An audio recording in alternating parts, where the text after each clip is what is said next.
All right, folks, welcome to a little Pops Talk, little movie news talk. That's right, I want to catch up on a few stories, and with me again, this lovely lady, my one of the illustrious five. That's right, Tay-Tay's in the house. How you doing, darling? Hi, everybody. I'm doing well. Trucking along like everyone else. Yeah, it's good. It's good. We'll do this, have some fun. And James is back with us, Sequential Treasures, my friend. Great to have you back in the house, man. How you been? Glad to be here, my friend. Always glad to do something with you, get hook up and get some fun stuff going. Always looking for a good time. So, all right. So, yeah, this will be a little different. Definitely some news stories, just a few minutes on each story, kind of get some thoughts and commentary. It is an interesting time to cover movie news, but I do feel like there are some positive things, at least to talk about a little bit. And one of those was the fact that I think Taylor Sheridan and Peter Berg, this is a decent enough combo to be tapped for Call of Duty. I don't totally think it's great to see Paramount doing this project, but if we're going to do one, at least we're going to get, the article refers to him as the Yellowstone guy, but let's be honest, I think he's better served in the Call of Duty stuff because of what he's done with Mayor of Kingstown and Tulsa King. Peter Berg, of course, I think is probably his biggest claim to fame would be his success with Lone Survivor, and it's a really good movie. He's worked on some of the other stuff. I don't care for the Lioness Show, which is also mentioned in Deadline's article of this kind of thing. I think that the Call of Duty IP, this video game franchise, is massive, and that if they were to rock and roll with the right kind of teaser trailers and stuff out there, this could open with a huge open and go from there. Even if it's just mediocre, I think it could just open big because people could, if it just rocks and rolls the right kind of cast, the right kind of trailer. So, James, my friend, thoughts on Call of Duty and them even making a film right now? well, I mean, it just makes sense. That seems to be the direction Hollywood is going since they've already, burned out sequels, prequels, and remakes. They've burned out superheroes. They've burned out novels. They've burned out all these other things that they've used and abused over the last 10, 15 years. It's only naturally going to move to video games, I guess. And again, Call of Duty, like is probably one of the biggest out there. So it just seems natural that they would make a movie about the game itself. Something based on that game because it's just, as you said, it's just huge. It's like a worldwide phenomenon. And people always love war movies and things like that. So the movie with the military, it just seems natural. And so I can't understand. I'm shocked to see this happening. It's actually pretty much, exactly par for the course of what I would expect from Hollywood these days. Tay, the article says Call of Duty is one of the most successful video game franchises of all time, has been a #1 best-selling video game series in the U.S. for 16 consecutive years, 500 million copies sold globally, reaches hundreds of millions of players worldwide. During your lifetime is when this kind of came into being and has exploded. You don't know a world where there wasn't Call of Duty. That it's sort of that big, I think, in your generation, right? Most definitely. Yeah. Call of Duty is one of the biggest well-known games, especially when it just comes to the shooter style, which is known as the first-person shooter. I have never played it. I am not very good at first-person shooters. Kevin can attest to that. I get high anxiety or I can't find what I need and I just don't play it. But the concept is super popular with my generation and I feel like it's expanding to the new generation as well. There's a lot of competitions that theme around this kind of style. It is definitely seems like they're going down the road as far as the cinema side of things where they're covering more video game movies. We did see that with Minecraft and Mario, and we have seen throughout the years where they've covered a lot of other stuff. Warcraft was actually pretty good film coverage for that movie, and then they didn't really do much after that first film. So it's intriguing to me that they're taking it on the film route. So I'm intrigued as to what they're going to cover since Call of Duty is so expansive and all of the different games that they've done. But I'm intrigued to see where it goes from here. I'm excited to see what Sheridan and Berg do as well because they did Hell or High Water, which is sort of it's a film I didn't really care for quite as much as most people did on the first one. I actually just did a rewatch video of that here a little while back and really kind of grew on me a lot. They both received some Oscar nominations, I believe, for that. I think it got Best Picture and Screenplay nominations, and Sheridan and stuff worked out. I think they worked on Wind River, which I think is also a highly underrated movie, possibly like my top 20 underrated movies of all time. I think Wind River is a great sort of like found dead body crime thriller sort of story that Sheridan did with Jeremy Renner. It's just sort of like forgotten. I think one thing the article points out, James, is the fact that there's so much politicking in it always has been in Hollywood, right? But Sheridan's run now at Paramount is now on the clock. Like he's got a 2019 contract that's going to come into play, come to an end. He'll be moving over to Universal with a massive blockbuster deal. Do you think that we're going to see this Call of Duty thing kind of move really quickly? I mean, if they're smart, that's the way to go. I mean, yeah, if you know he's getting ready to leave, the contract's about to be up, and you know he can bring, you know, the eyeballs. He can fill those seats with any, you know, project he puts out. You definitely want to get that in before the contract ends. So I definitely think, yeah, we'll see this moving fairly quickly if that's the case. Any other final thoughts on Taylor Sheridan being the guy they tapped for this? I mean, are you familiar with his work over on Paramount, the different shows and stuff like that he's sort of like familiar with? Yes and no. I've watched a few of them. I've watched a little bit of Yellowstone and really enjoyed it. Lioness is really, really good. I'm intrigued to see where it goes as far as the time frame, because you don't want to rush something too much forward, but you do want to make sure that you get it in before that deadline. So it'll kind of see where it goes from here and what choices that they make, and hopefully they're good ones. Well, yeah, that is sort of like the devil in the details, right? Can it be good, and you know how fast, and can we move it along and not be too fast? Which is funny because we even have these kind of conversations, because in hindsight, they used to turn movies over really quickly. They used to actually have the script done before they would bring people in, and now it's just the order of things and everything is so different, and it's a little hard to get our head around what will work and what won't work. And with that, I'm probably going to trigger James a lot with the next story, because it's a divisive name for sure in many, many comic book circles. He has some successes in other things, but I do feel like, I don't know, Buck Rogers is sort of like classic pulpy sci-fi that my generation loves and adores. Yeah, look, Gil Gerard was kind of a bit of a jerk in real life, and I met the guy. I think he's a nice enough fellow in person, but I also can feel like, oh, yeah, you would be a real difficult dude to work with to make another Buck Rogers project, film, whatever. And there's stuff that's been rumored. I met him a couple times in conventions, but allegedly this is going to move forward. Now, Legendary has been in the works now to try to wrangle this away from their overseers, basically, and protectors of the IP. The Wrap has the exclusive article. It says that it's based on the Armageddon 2019 AD novella by Philip Francis Nolan. Introduced Buck Rogers back in 1928. So the story centers on a coal mine inspector who awakens from a suspended animation after 500 years to find himself in the middle of a planetary war. It's been adapted, blah, blah, blah. So all the stuff we kind of know. James, this was a huge deal when we were kids watching the old Buck Rogers TV show.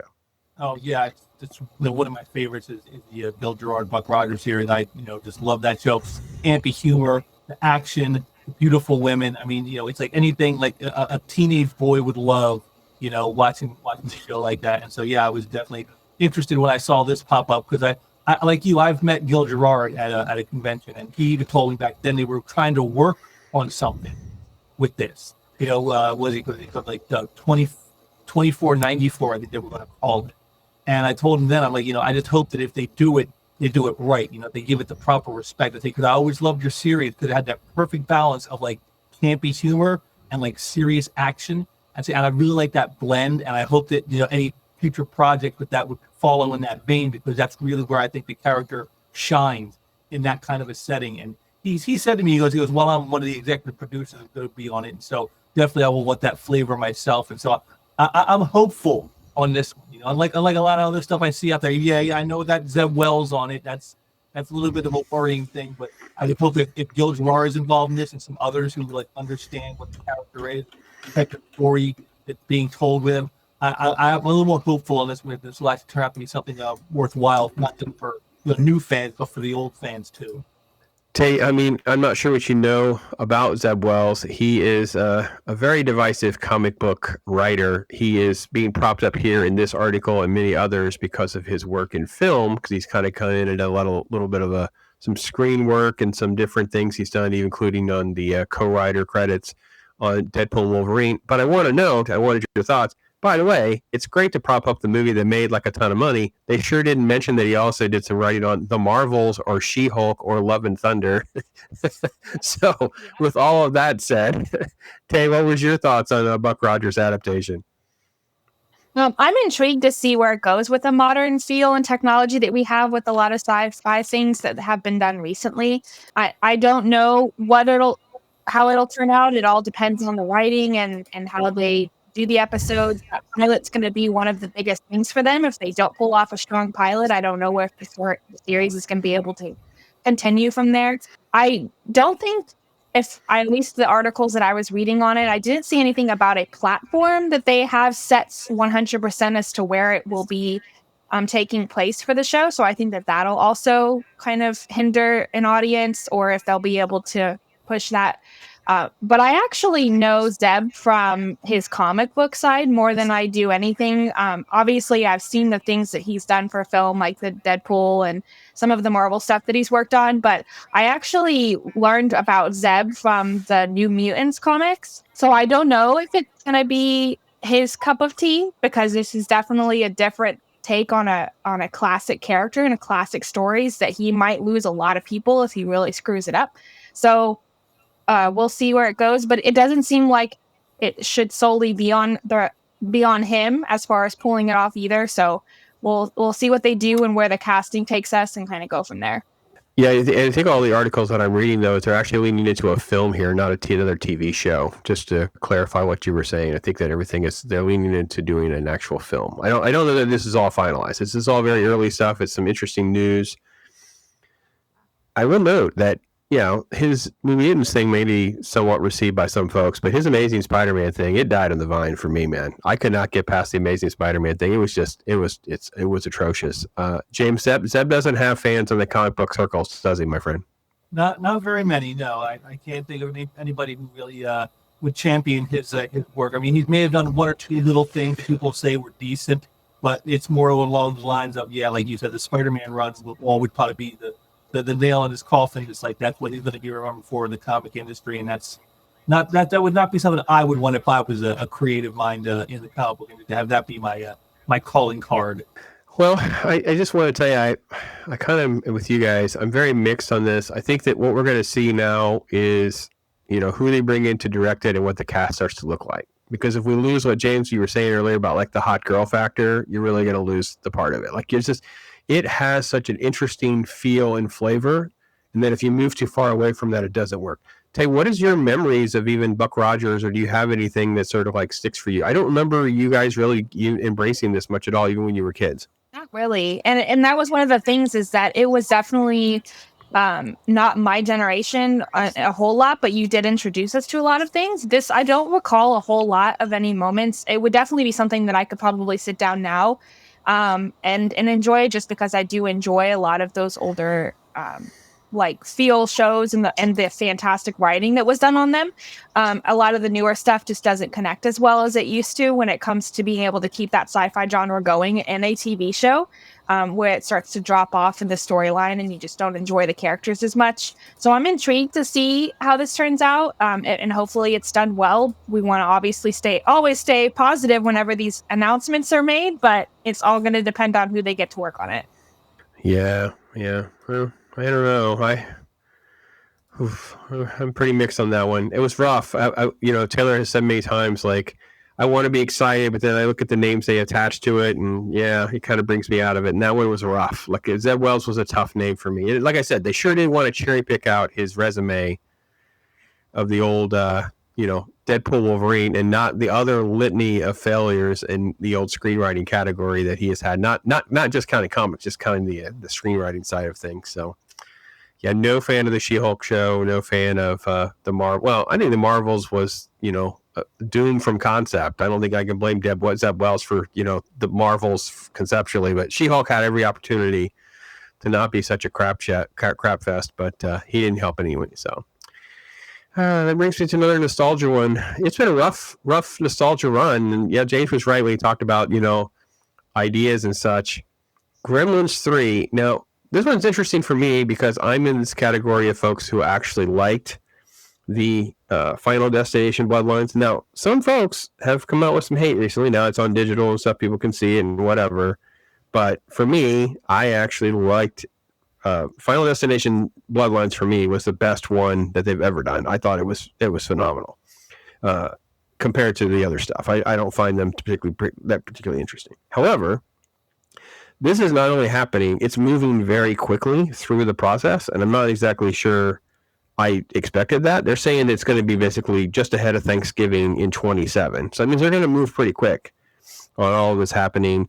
There has been talks of this, obviously, for years. I mean, I can date back to, Taylor can remember the days in the brown chair, sitting there writing articles for Google and, chomping at the bit, getting press releases. And Gremlins 3 dates back all that way. So I think there's talks that, sure, maybe they could get someone like Jenna Ortega, or they could get some other young up-and-coming young guy to play in this type of version. I think, James, everything for me is going to hinge on what they do with the design. Do they keep a design of Gizmo and Gremlins at least similar enough, or do they try to mess it up? Where does that feel for you as being like a pivotal thing? Well, I mean, that's basically the thing. I mean, to me, I don't even understand why. I mean, is there a real hankering for Gremlins movies? I mean, the first one, was kind of a phenomenon of its day. It was a very big surprise for a lot of people with how popular it was. But then the second one came out, and not so much so. Kind of like how the Ghostbusters was back in the day. The first Ghostbusters movie, big success. Second one, not so much. And so I don't know if there's real hankering for more Gremlins. I mean, I don't see anybody that goes, oh man, it was great. I really missed the Gremlin. I don't really see that, but I do agree that if you're going to do it, you kind of got to stick with like the classic look, because otherwise, I mean, you're not modernize it and update it for modern audiences. You're just going to ruin probably any of the charm that was ever found in the previous films. And but with the Chris Columbus, the guy who was behind the originals, if he's involved, I would hope that would be a good sign that they will try to stick close to what this has been before, rather than try to say, let's all modernize it up and make it something that it never was, because that's not what you want. So if you're going to go this route, then you have to stick with what people know, what people remember it as, not try to. Again, we should all have learned from Star Wars. You don't want to subvert the expectations of the fandom of the property. So that's definitely the route I would say they should go. But will they do it? Who knows? We don't know. We know today in a modern Hollywood that they don't always go with the common sense approach. Yeah, I would say that at least you dropped the right name. Obviously, Chris Columbus. He doesn't want to call Christopher. That actually is his name in very early press releases, by the way. It's kind of funny. Back in the day.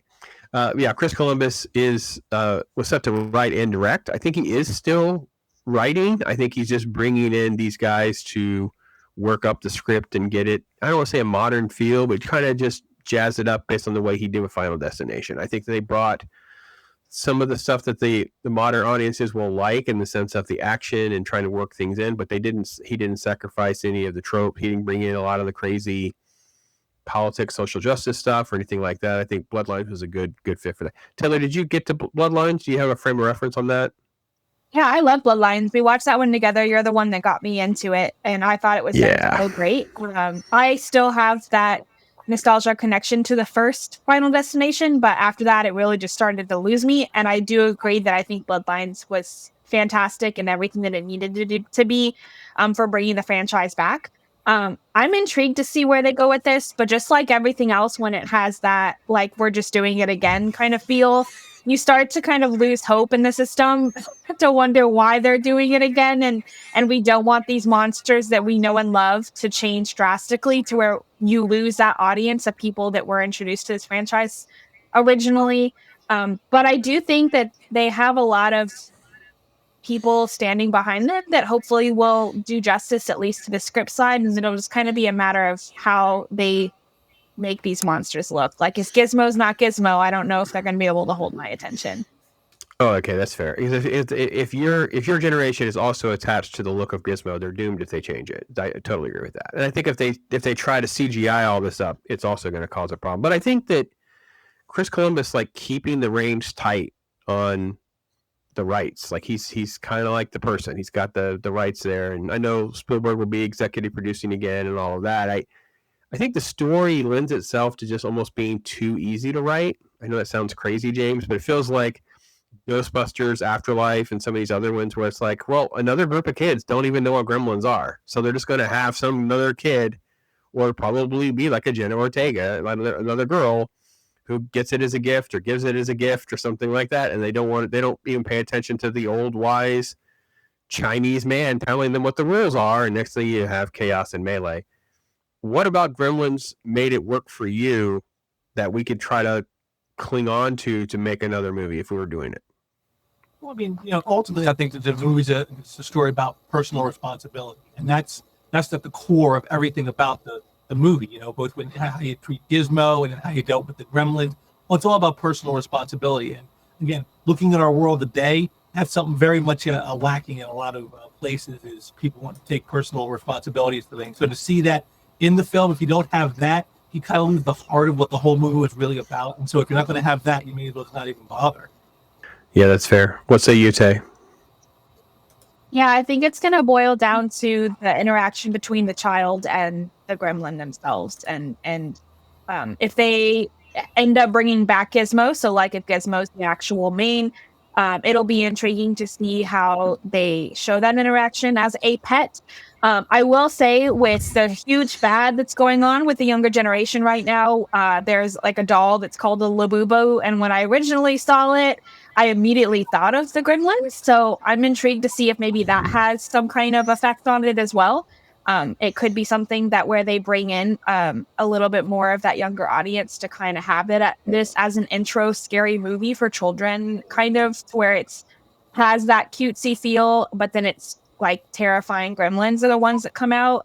So we'll see how they play it off, and I'm intrigued to see the casting and stuff as well for this.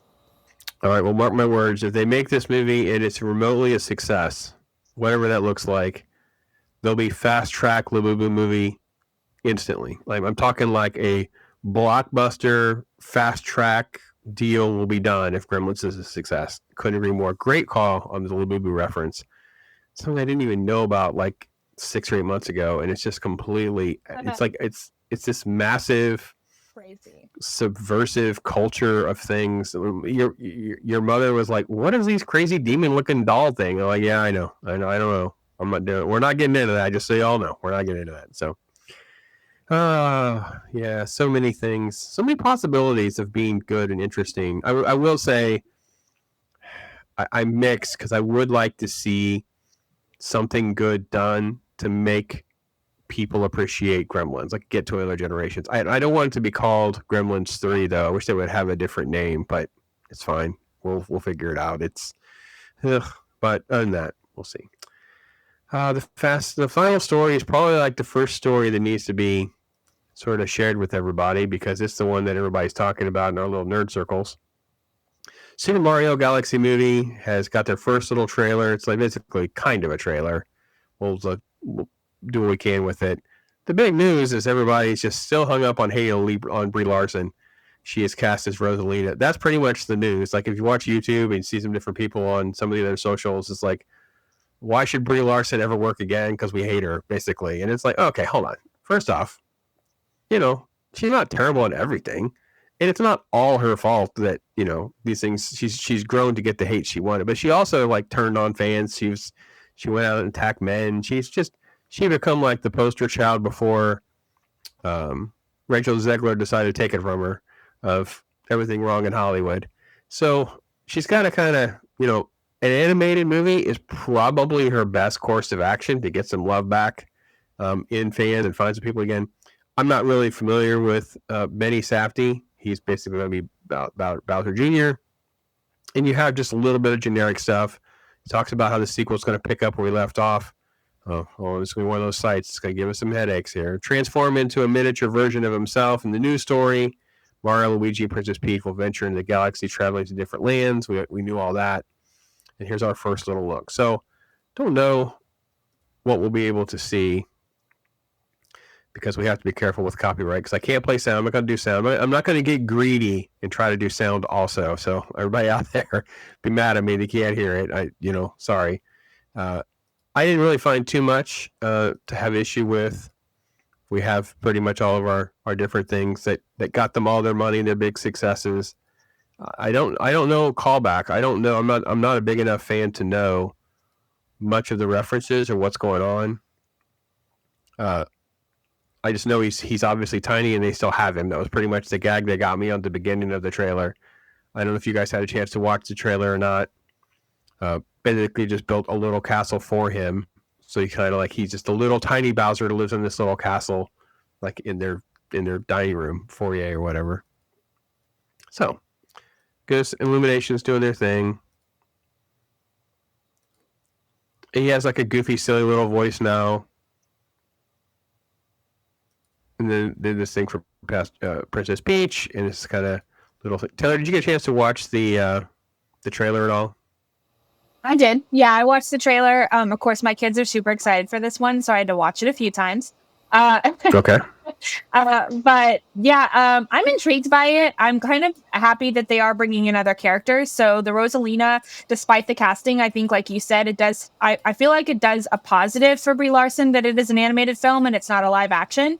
I think that'll kind of help with bringing her back as a name in some capacity without it necessarily being super negative on her, because these films are made for the kids. The kids are the ones dragging their parents to these films. They're the ones that are like enhancing and bringing the dollars in.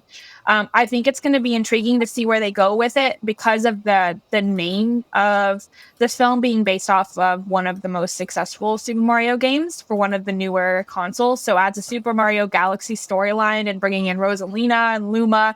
It's going to be interesting to see where they take it from here, and then we'll kind of see. But a lot of the things that they're bringing in, with including all of these additional characters that we know and love, it's gonna add more to it. And we did see the popularity of them adding a lot of screen time for Toad as a side character in the first film, and I think that that's going to be one of the things that we'll see come across with this one, with Rosalina and Bowser Jr. being introduced. James, does this fit into the old I just don't care category for you? I mean, this isn't really we're not really the target audience for this one, but it did do well. We knew there was going to be another film and stuff. Oh, of course. Whenever there's something successful with Hollywood, they're like, oh, we got to do more of this because, they're creating something new and taking a risk. Hey, let's just make more of the same and make more money. That's what they do. But a couple of aspects I want to say is, first of all, like you said, I knew this would be a sequel to this when I saw how successful the last one was. And again, just plays into what I said before about, like, it seems video games seem to be the new trope that Hollywood is aiming their hopes on to try to save themselves since they burned out pretty much everything else. And but the real big thing is the controversy now. I mean, because that's the thing we got to talk about, is the controversy with Brie Larson. And yeah, she's her own worst enemy in a lot of ways. A lot of the hate that she brought it on herself. But then you think about it, it's like, well, she was probably told by people in the studios and people in the press that, you got to say these things because, you got to be woke, you got to follow the modern audience standard of the social justice and all that jazz. And so she probably pushed in some of that stuff. And, the hate she got, like you said, she was definitely the Rachel Zegler before Rachel Zegler, she was. And the horribleness of, like, the movie The Marvels, she owns that because, she became the face of the MCU. And that's what she became as a result of that. But, I look at it and say, is there redemption for her? There could be, because after all, don't forget, in the first Mario movie, they all downed on, Chris Pratt doing the voice of Mario. And there was controversy over him being the Mario character. And yet, look how that turned out. So, is this something that's like, oh, well, she's going to be the voice and now it's going to ruin it? I don't think so. Grace Randolph is a moron. She's just your typical media shill that just follows whatever she's basically told to say, basically by the studios and whoever else. Because, remember, she's also like one of those who was championing the Captain Marvel character that Brie Larson played when other people hated it. And now she's the one out there hating on Brie Larson, saying, oh, her being in a movie is going to kill it because she can't keep her mouth shut. I was like, but you guys wanted her before, so I don't understand why you hate her now. And so I think overall this is just going to be the controversy, the tempest in the teapot. The movie's going to be probably successful as long as the story is there and as long as the characters remain true to what they were in the first film. Like Taylor said, kids are going to want to see this, and it's likely to be, if not the biggest movie of the year, because we got Lilo and Stitch that broke $1 billion, but I think this might be the only other movie we could see break $1 billion mark type of thing with that kind of stuff that we see now. And so I think it's all just a bunch of hooey, all the people who were for Brie Larson, 5 years ago, now they all hate her for the very same reasons that we hated her back then. So it just kills me that these people just can't seem to get their stuff together. And the movie's going to do well, and I hope, is it redemption for her? I hope it is. So she can maybe keep a career of some kind, because I wouldn't want my legacy to be the Marvels. I wouldn't want that to be my legacy. Well, that's for sure. I mean, if she can just get back to and it is, I am definitely among the few, and the loud that can't stand her. I can't. So when we watch Taylor Willis Hess, Mom loves Tom Hiddleston a lot. Oh my god. So we threw that terrible Kong Skull Island movie, which is like okay, and I love parts of it. And the other parts, it's bad. The Brie Larson parts are really bad. It's rough. So, but I don't want anybody to like, quote the cancel culture thing. I don't want any of that. Like, you know what? You can be a jackwagon in real life. Fine. Go out and make your living. Hopefully an animated option is one of the better ways to do it. She's not going to affect the box office or anything like that. I 100% agree with James. This is $1 billion type of film. Unless it completely stinks or they put something in the film that's offensive, I don't think parents care. Parents are not going to care about Brie Larson. They didn't care about Chris Pratt, whatever they want to do about that.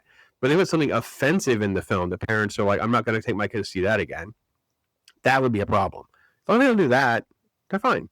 The video game people will be divided, right, Tay? I mean, the video game people are going to come down, love, hate, just like on the Mario movie. I thought the Mario movie was fine. I had a good time with it. But there are video game people who hated it. There's no plot. There's this. There's that. I thought it was all fine. So, last thoughts for you, Tay? The biggest thing for me is that I feel like the whole purpose of this film is to try to bring more attention to the game side of things. They had a lot of Easter eggs in this trailer, a lot of stuff that they're hinting at to reference all of the games, and they're definitely showing and hinting at a Donkey Kong themed film from this, and all of the influence and the screen time that we got with Donkey Kong in the first film. So I'm interested to see what it is. I have fun with these films because there's a lot for us to enjoy with not only the kids, but just to kind of have like that nostalgia with all of the Nintendo characters that we all grew up with. So we'll see where it goes. I'm trying to not focus so much on the negative aspect and the press that they're getting behind the people that are voice acting animated characters. Got to give people a little bit more grace when it comes to these, because especially with the fact that we are seeing a lot of these characters that are being brought to the screen like Chris Pratt's Mario and actually being loved after the film comes out. You just got to give them a little bit of grace and understanding until you actually see the film before you sit there and judge and hark on everything. Yep, I think that's kind of where a lot of these projects are, and a lot of things are, where it's kind of wait and see on these things that we love so much.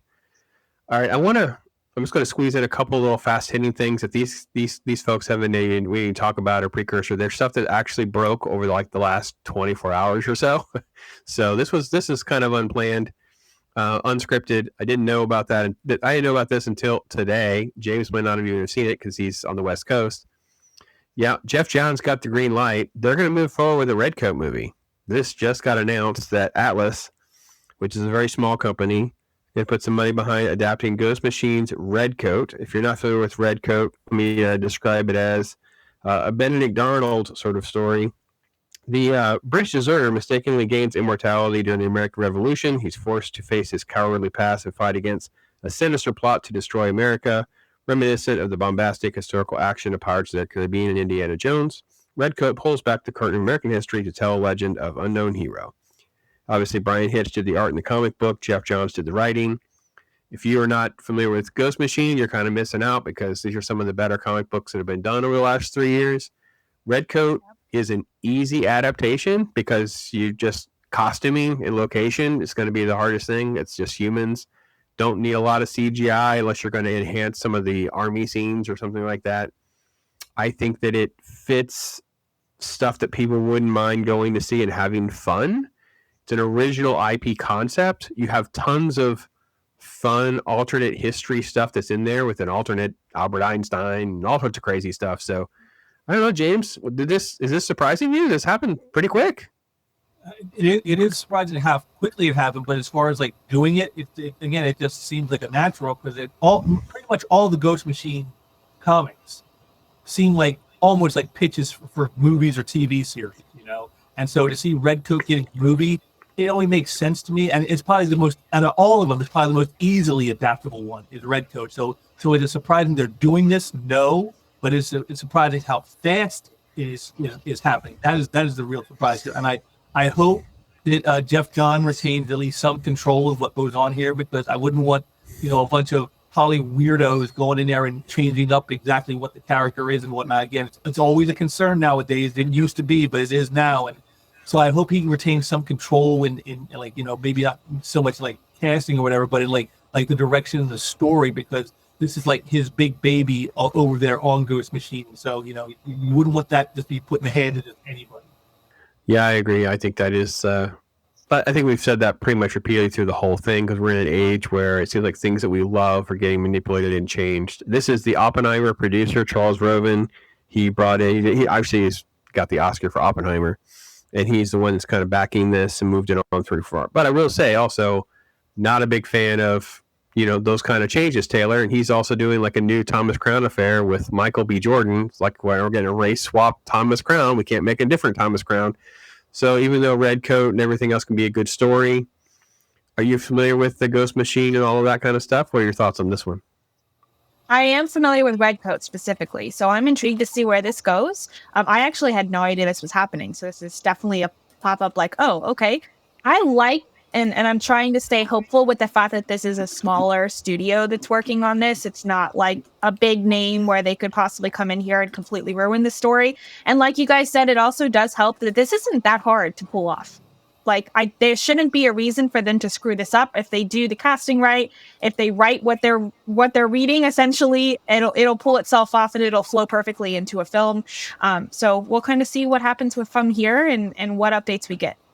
Well, especially because Disney and others can't get out of their own way with Indiana Jones and Pirates of the Caribbean, and how they've just kind of just ruined that kind of stuff. This type of adventure stuff sells. Families can go see it.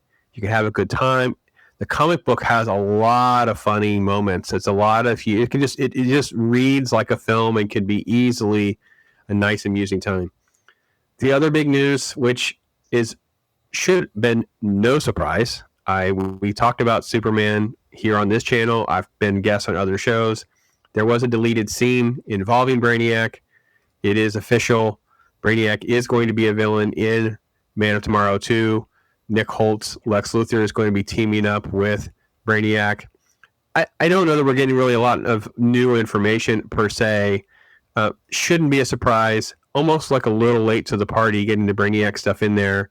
I don't know, James. What was your thoughts on the first Superman, and what are your thoughts on seeing Brainiac coming to the screen? Well, I didn't even bother to go see the movie. There was nothing in it that I saw in any trailers, nothing I saw in any early reviews of it that told me that I had to go out and see this movie. And again, based on everything I've seen since then, a lot of people, the movie, they say, is just kind of meh.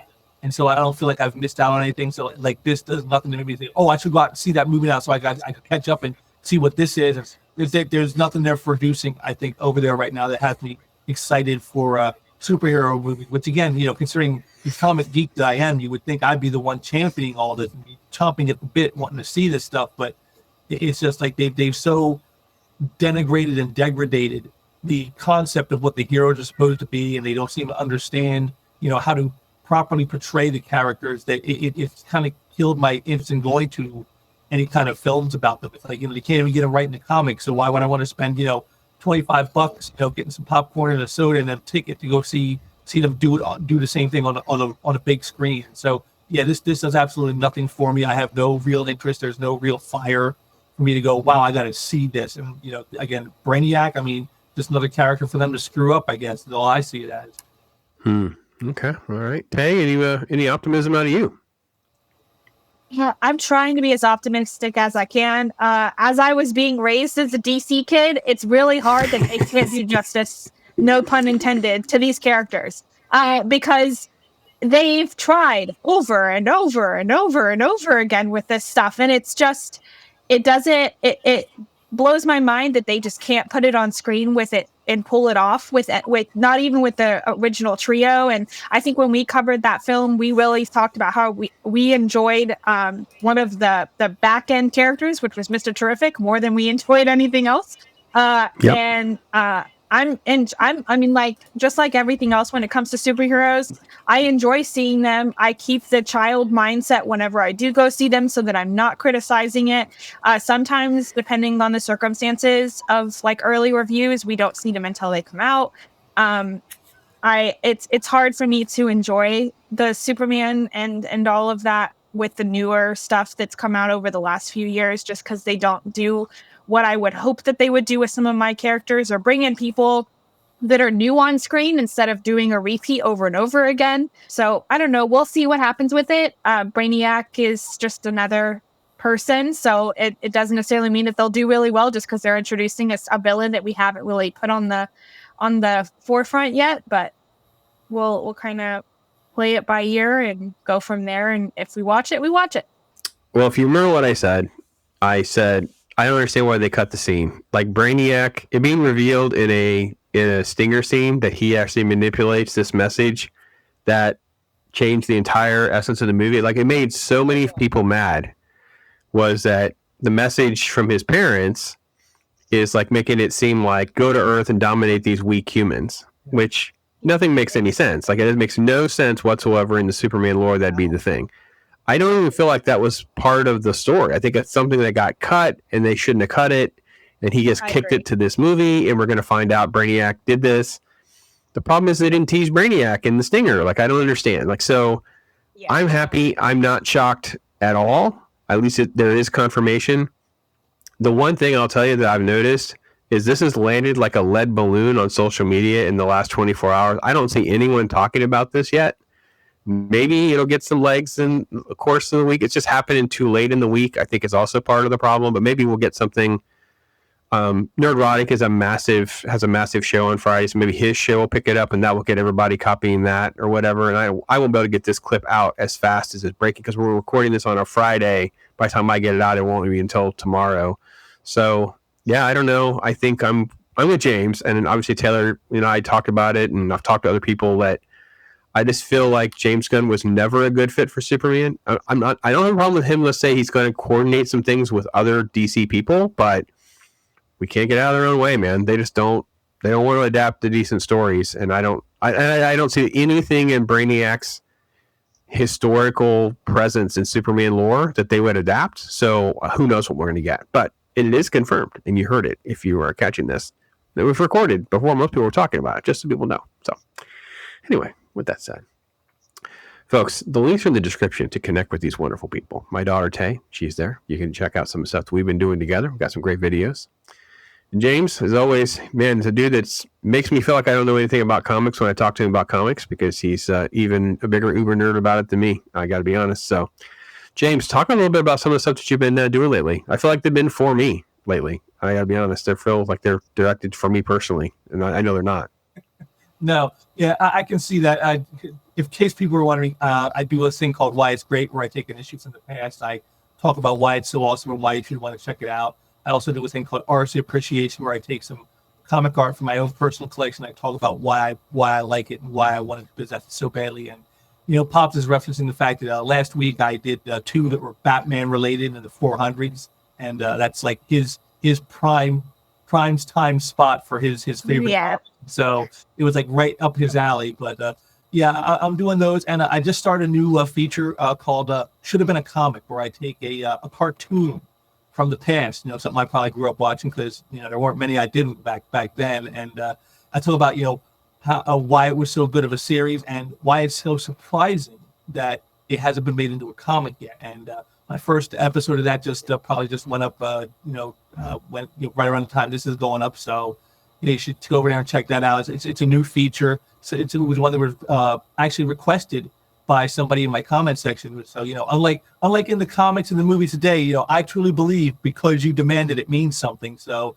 that's why I'm doing that. So a little something different, trying to branch out a little more, with the cartoon angle. So hopefully it's something that people will enjoy. My very first one that I'm doing here, it's, again, a classic, one of my favorites of all time, Thundar the Barbarian. You can't go wrong with that. So, so I'm just trying to keep the spirit alive, trying to keep the positivity in the industry going, at least somewhere. Somebody's talking about good stuff rather than just kvetching about the bad, because you can do that all day long. And for I know some folks, it's fun roasting up comics, roasting up comic creators, and so they deserve it, as much as they probably get it. But it's just, for me, that's not the style I want to go with. I want something a little more positive, a little more fun, and that's the direction I've been trying to go with things. And hopefully people will respond to that and they'll enjoy it. Because like I said, I enjoy doing these videos, telling you about the good stuff. So if you want to find out what's good, head on over to my channel called Sequential Treasures. Real simple, you can find it easily, and check out some of the stuff there. It's a lot of fun stuff there. So definitely, if you're looking for some positivity in the comic realm, that's the place to be. Yeah, James is a great resource too. I think that over time he'll evolve into it. He has to start making like top 5 lists and stuff. Like these are the 5 comics you should read if you like Green Lantern, and these are the top 5 runs you should read of this and that kind of. He's that kind of guy. So people hit me up with that a lot privately, but not so much publicly. I saw there's a lot of content, and I know there's a lot to get into, and he does a great job over there. So it's been fun hanging out, catching up a little bit on some different stories. I wish I could tell you that we're so super excited and just doing backflips with enthusiasm, but I also don't feel it's as dark and a dreary, dreadful place as it was, let's say, even 2 years ago. And if nothing else, we feel like we can come and hang out and have a decent time together, which is always fun. It's always good. Share some memories. Share some memories. And as you heard it, folks, you saw Taylor's face. She confirmed it with her face. Batman 400s. She grew up seeing them everywhere. They're everywhere all the time. The whole boxes. There's boxes of Batman everywhere. It was, yeah. I had to slim it down. So, but yeah, folks, listen. Thanks for watching, everybody. Thanks for coming and hanging out. You guys, you're awesome. And until next time, be blessed. Talk hard. I'm Pops.